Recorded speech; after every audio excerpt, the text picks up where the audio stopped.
தமிழ்நாட்டிற்கு தண்ணீர் வழங்குவதில் கர்நாடகாவுக்கு என்ன பிரச்சனை என உச்சநீதிமன்றம் கேள்வி.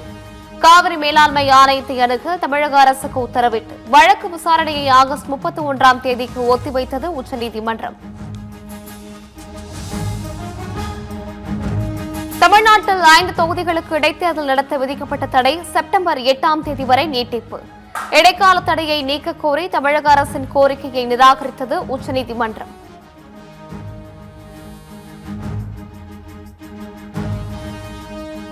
அன்னபூரணி திட்டத்தின் கீழ் ஆண்டுக்கு 3 விலையில்லா சிலிண்டர்கள் வழங்கப்படும் என சட்டப்பேரவையில் முதலமைச்சர் விஜய் அறிவிப்பு. ஆண்டுக்கு 2.5 லட்சம் வரை வருமானம் பெறுவோரின் குடும்பத்தினரின் வங்கிக் கணக்கில் பணமாக வரவு வைக்கப்படும் என அறிவித்தார் முதலமைச்சர். குடும்பத் தலைவிகள் பயன்பெறும் வகையில் முதல் கட்டமாக அன்னபூர்ணி சூப்பர் 6 திட்டத்தில் ஆண்டிற்கு 3 விலையில்லா எரிவாயு சிலிண்டர்கள் வழங்கப்படும். எரிவாயு சிலிண்டருக்கான விலை பயனாளிகளின் வங்கி கணக்கில் நேரடியாக வரவு வைக்கப்படும்.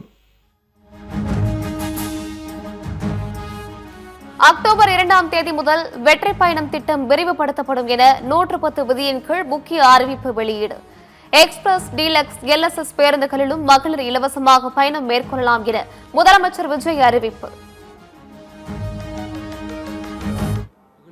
கட்டணமில்லா பயண திட்டத்தை விரிவுபடுத்தி பெருமளவில் பயனளித்திடும் விதமாக வெற்றி பயணம் என்ற பெயரில் தேசத்தந்தை மகாத்மா காந்தியடிகளின் பிறந்த நாளான அக்டோபர் 2ஆம் தேதி முதல் செயல்படுத்த அரசு முடிவு செய்துள்ளது.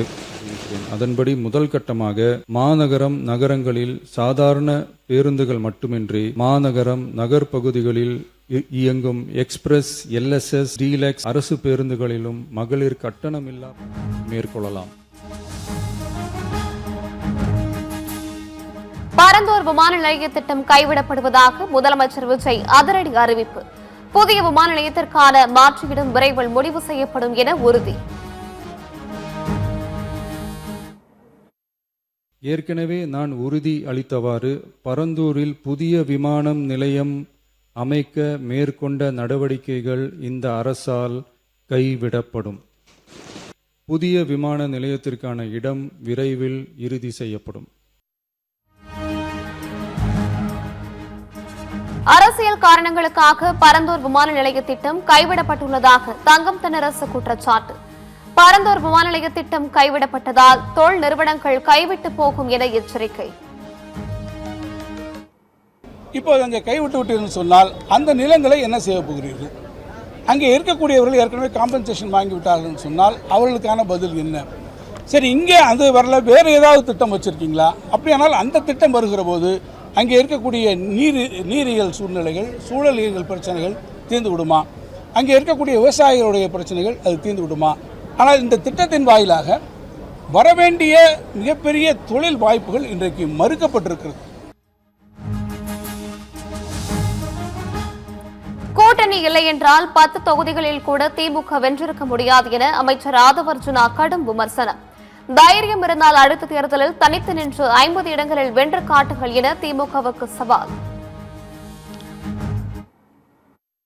எங்களை மாதிரி திமுக தனியா நின்று ஒரு தேர்தல் 50 சொல்லுங்க பாப்போம், 50 சொல்லுங்க பாப்போம். ஒரே ஒரு தேர்தல் திமுக தனியா நின்று 50 தொற்று சொல்லுங்க. அப்பதான் இந்த கூட்டணி கட்சியோடைய அருமை திமுகவுக்கு தெரியும். திமுக கூட்டணி கட்சிகளால் தான் தாவேக ஆட்சி அமைந்துள்ளது என முன்னாள் அமைச்சர் KN நேரு பதிலடி. திமுக கூட்டணிகள் ஜெயித்தவர்களை வெளியே அனுப்புங்கள் என ஆதவர்ஜுனாவுக்கு சவால்.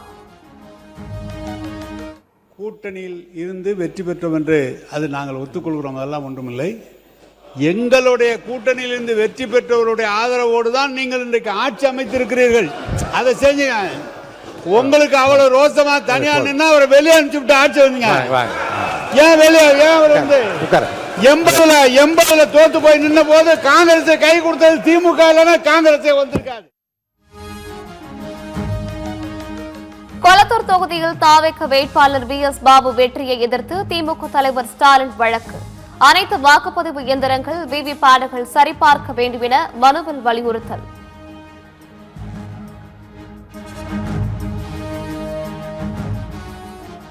தமிழ்நாட்டில் ஏற்பட்ட மாற்றம் ஏமாற்றமாகிவிட்டதாக திமுக தலைவர் ஸ்டாலின் விமர்சனம். சில லட்சம் பேர் செய்த தவறால் கோடிக்கணக்கானவர்கள் பாதிக்கப்பட்டுள்ளதாக திருமண விழாவில் பேச்சு. ஒரு மாற்றம் தமிழ்நாட்டில் ஏற்பட்டு ஏமாற்றமாக மாறி இருக்கிறது. லட்சக்கணக்கான மக்கள் செய்த தவறு கோடைக்கணக்கான மக்களை இன்றைக்கு துன்புறுத்தி கொண்டிருக்கிறது. இந்த நிலை மாறணும். எனவே இந்த நிலை மாறுவதற்கு வரக்கூடிய காலகட்டங்களில் சிறப்பான வகையில் சிந்தித்து பார்த்து செயல்பட வேண்டும் என்று உங்கள் அன்போடு கேட்டுக்கொண்டு,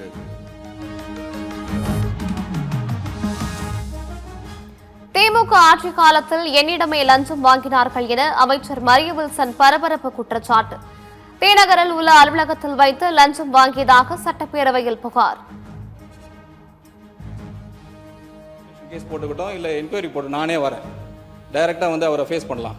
எந்த இடத்துல, எந்த டி நகரில், எந்த இடத்துல, குளோபல் அப்படின்னு ஒரு இடத்துல எவ்வளோ அமௌண்ட்டு கொடுத்தோம் எல்லாம் நானே சொல்ல முடியும், எல்லாரையும் சொல்ல முடியும், கிளியராக அமௌண்ட் சொல்ல முடியும். இதுதான் சாட்சி. நான் சொல்லக்கூடாதுன்னு நினச்சிக்கிட்டு இருந்தேன் சார், நான் சொல்லக்கூடாதுன்னு நினச்சிக்கிட்டு இருந்தேன், வேற வழியே கிடையாது. அதிமுக ஆட்சியின் திட்டங்களை கூறி எடப்பாடி பழனிசாமிக்கு நன்றி தெரிவித்த எஸ்பி வேலுமணி. எடப்பாடி பழனிசாமி எஸ்பி வேலுமணி இடையே முரண்பாடு நீடிக்கும் நிலைக்கு சட்டப்பேரவையில் பேச்சு. குடிமராமத்து திட்டம், அம்மா மினி கிளினிக், அம்மா இருசக்கர வாகனம், ஒரே ஆண்டில் 11 மருத்துவக் கல்லூரிகள், மருத்துவம் பயில மாணாக்கர்களுக்கு 7.5% இடஒதுக்கீடு, 2 முறை வேளாண் கடன் தள்ளுபடி என வரலாற்று சாதனைகள் திட்டங்கள் வழங்கியது அதிமுகவுடைய அம்மாவுடைய அரசு. அந்த அரசை வழிநடத்திய முன்னாள் முதலமைச்சர், கழக பொதுச் செயலர் மாண்புமிகு எடப்பாடி அவர்களுக்கும் நன்றி தெரிவித்து,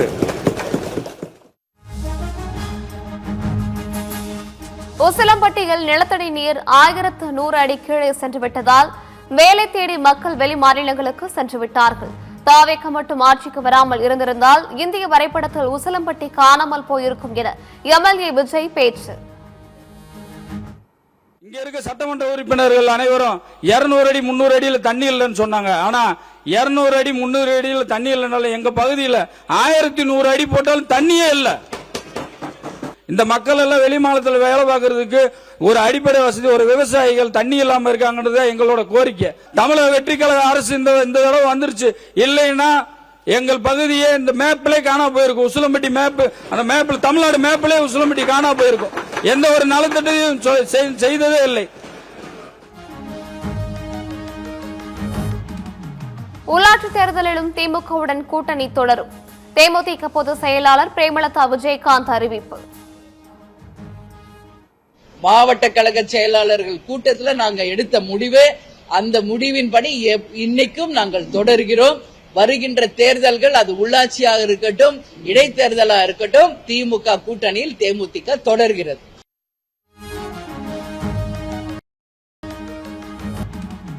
பெண்கள் மீது அநாகரிகமான தாக்குதல் தொடர்வதற்கு திமுக எம்பி கனிமொழி கண்டனம்.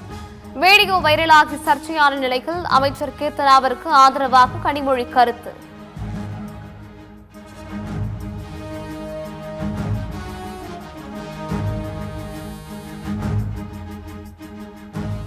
தாய்மாமன் சீராக தங்க மோதிரமா அல்லது தங்க முலாம் பூசப்பட்ட மோதிரமா? முதலமைச்சர் விஜய்க்கு இந்திய கம்யூனிஸ்ட் கட்சியின் மூத்த தலைவர் முத்தரசன் கேள்வி. தங்கத்தின் மார்க்கெட் நிலவரப்படி 1 கிராம், அதாவது 24 கேரட் தங்கம் 1 கிராம் 15,000 ரூபாய். 1 கிராம் 15,000 ரூபாயாக இருக்கிற பொழுது 1 பைசாவிற்கு எப்படி வழங்க முடியும் என்று தெரியவில்லை. யாரும் கடையில கொடுத்தா வாங்க மாட்டேங்கிறாங்க. ஆட்டோமேட்டிக் அரசாங்கம் அறிவிக்கலையோ ஆட்டோமேட்டிக்கா இது செல்லாத 1 பைசாவுக்கு 1 கிராம் மோதிரத்தை வழங்குகிறோம் என்று சொன்னால் அது உண்மையில் 24 காரட்டமா அல்லது தங்க முலாம் பூசப்பட்ட மோதிரமா?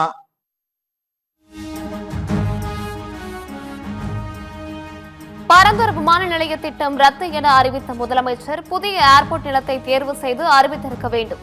வீத லீடர்ஸ் அமைப்பின் தலைவர் அண்ணாமலை கருத்து.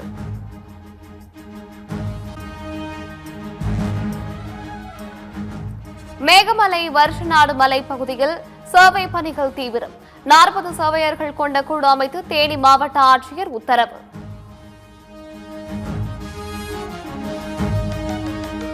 விவசாய பாசனத்திற்காக மோர்தானா அணைகளிலிருந்து தண்ணீர் திறப்பு.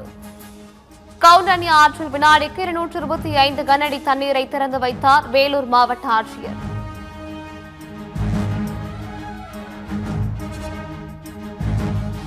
பூந்தமல்லியில் அரசு உதவி பெறும் பள்ளியில் மாணவர்களுக்கு வழங்கப்பட்ட காலை உணவில் பல்லி இருந்ததால் அதிர்ச்சி. உணவு சாப்பிட்ட 11 குழந்தைகளுக்கு வாந்தி ஏற்பட்டு மருத்துவமனையில் அனுமதி.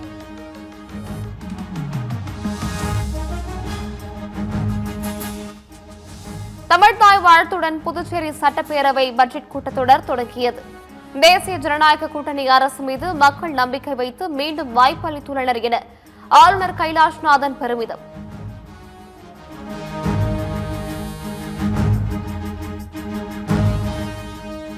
நூறு நாட்களுக்கு பிறகு 1,20,000 ரூபாயை தாண்டியது ஒரு சவரன் தங்கம் விலை. 24 நாட்களில் தங்கம் விலை சவரனுக்கு 14,480 ரூபாய் உயர்வு.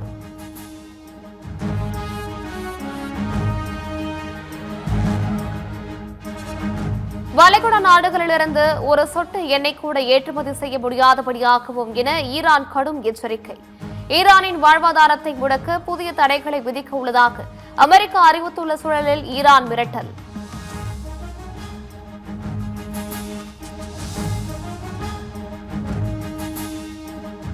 உக்ரைன் ராணுவ அமைச்சர் மைக்கேலோ பெடோரோவை திடீரென நீக்கிய அதிபர் ஜெலன்ஸ்கி. போருக்கு மத்தியில் தேர்தல் நடத்த வேண்டும் என்று வலியுறுத்தியதால் நடவடிக்கை.